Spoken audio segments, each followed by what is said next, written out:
বাঁকুড়া জেলায় লোকসভা ভোটের নমিনেশন পর্ব শুরু হলো। নমিনেশনের প্রথম দিনে পাঞ্জাবি হলুদ ধুতি পরে সম্পূর্ণ বাঙালিয়ানায় হাতে গীতা নিয়ে শতাব্দী প্রাচীন বাঁকুড়ার একতেশ্বর মন্দিরে পুজো দিয়ে কর্মী সমর্থকদের নিয়ে নমিনেশন জমা করলেন বিষ্ণুপুর লোকসভা কেন্দ্রের বিজেপি প্রার্থী সৌমিত্র খাঁ।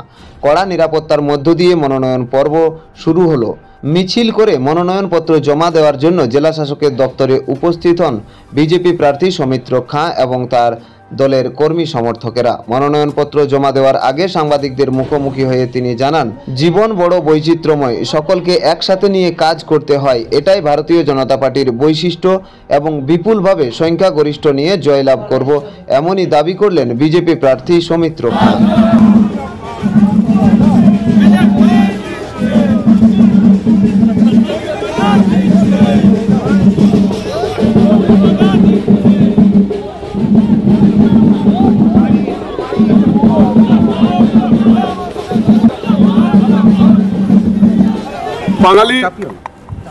বাঙালিয়ানা যে আমাদের ধুতি, যে আমাদের প্রধান পরিচ্ছদ ছিল, প্রধান যে পোশাক ছিল, সেটা পরে এসে নিজের স্মৃতিচারণ করছি। আর গীতা হচ্ছে সত্যের জয়ের সাথে সবসময় আছে, যে কোনো যুদ্ধই হোক গীতা সবসময় বলে যে সত্যের সাথে। তাই আমাদের ভারতীয় জনতা পার্টি সত্যের সাথে ভারতবর্ষের কাজ করে চলেছেন, আমাদের দেশের প্রধানমন্ত্রী সত্যের সাথে কাজ করে চলেছেন। তাই গীতাকে প্রণাম করে আজকে নমিনেশন করতে এসেছি আমরা। প্রচার কিভাবে চলছে এই রৌদ্রগ্রামে? প্রচার খুব আনন্দদায়কভাবে। দেখুন, একটা কথা মানতে হবে, 5 বছরে 4টে ভোট হয়। তো যারা প্রতি বছর ভোট করে তাদের কাছে গরমটা একটু হলে কষ্ট হয় ঠিক, কিন্তু ওটা সহ্য করা ক্ষমতা রাখে। এই বছর একটু বেশি 100%। আজ সকালবেলা একতেশ্বর মন্দিরে সপরিবারে পুজো দিয়ে পরে এই নমিনেশন আসা, কি বলবেন? নিশ্চিতভাবে জীবন বড় বৈচিত্র্য বা জীবনকে এগিয়ে নিয়ে যাওয়া কাজ।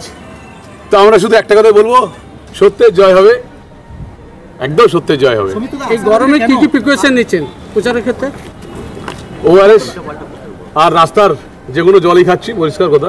গ্রামের ছেলে। আপনার যে আশাবাদীরা কেন আপনাকে পাবলিক বলছে 10খানা কাজ হয়েছে সেন্ট্রাল গভর্নমেন্টের। মোশাগ্রাম জয়নিং, রাজা বীরাম্বির রেল ব্রিজ, বিষ্ণুপুর জয়রামবাটি রেলপথ 220 কোটি টাকা স্যাংশন, বিষ্ণুপুরে সানেশ্বর মন্দির, লিফট, এসকালেটার থেকে শুরু করে বড় বড় রোড, নতুন হাইওয়ে, সব জায়গায় কাজ হয়েছে। 10টা সেন্ট্রাল গভর্নমেন্টে কাজ হয়েছে এবং 17 কোটি টাকা আমার সাংসদ তহবিল কাজ হয়েছে। মানুষের সঙ্গে দেখেছি, তাই আশাবাদী। বলছে লক্ষ্মী ভান্ডারের চমকই নাকি আপনার যে বিরোধী রয়েছে, এইটা একটা বলি, মা লক্ষ্মীকে আমরা প্রণাম করি।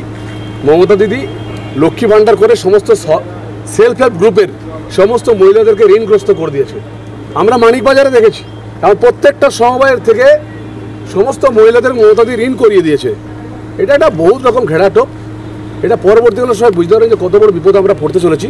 মা বোনদেরকে বলবো সতর্ক থাকবেন, কারণ নিজের ছেলে মেয়েদের রোজগার করলে কেউ 1 লাখ, কেউ 2 লাখ বেতন পাবে, সেখানে 1000 টাকা নিশ্চয়ই নেবে।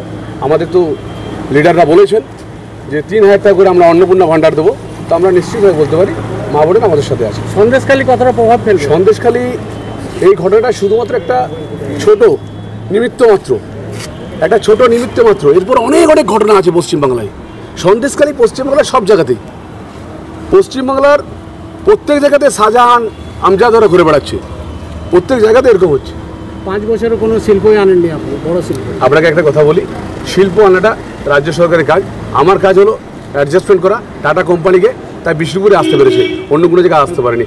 যদিও যে কটা শিল্প হয়েছে পশ্চিমবাংলায় সবগুলো অন্য সরকারের আমলে, কোনো শিল্পাঞ্চল, কোনো শিল্প মমতা বন্দ্যোপাধ্যায় সরকার আসেনি। পুরো একটা ভাঁওতাবাজি করে চলছে। আমার কি 100% ভারতীয় জনতা পার্টি পশ্চিমবাংলায় অনেক সিট পাবে, আর বিষ্ণুপুরে কোনো জায়গায়। আরে বাঙালি, আমরা বাঙালি, ধুতি পাঞ্জাবি করবো, এটা তো আমরা আনন্দের কাছে করি। ভোট একটা আনন্দের মধ্যে, সাথে সবাই যাতে ভোট দিতে পারে বাঙালি হিসাবে, তার জন্য সবাইকে আহ্বান জানাচ্ছি। নিশ্চিতভাবে গীতা হচ্ছে সত্যের জয় করে, যে কোনো যুদ্ধই হোক ওই সত্যের সাথে থাকো, জিতবে। তাই গীতাকে সামনে নিয়ে বিষ্ণুপুর লোকসভার মানুষের কাজ করবো, এটাকে সময় মেনে করতে নিশ্চিত হবে। আমি সনাতনী ধর্মে বিশ্বাস করি, আমি জ্যোতিষশাস্ত্র মেনে চলি, তাই আমার 12টা 4 মধ্যে নমিনেশন কমপ্লিট করবো। কতটা আশাবাদী? 100% ইয়ার। বাঁকুড়া থেকে মানিক কর্মকারের রিপোর্ট, রূপসী বাংলা মিডিয়া।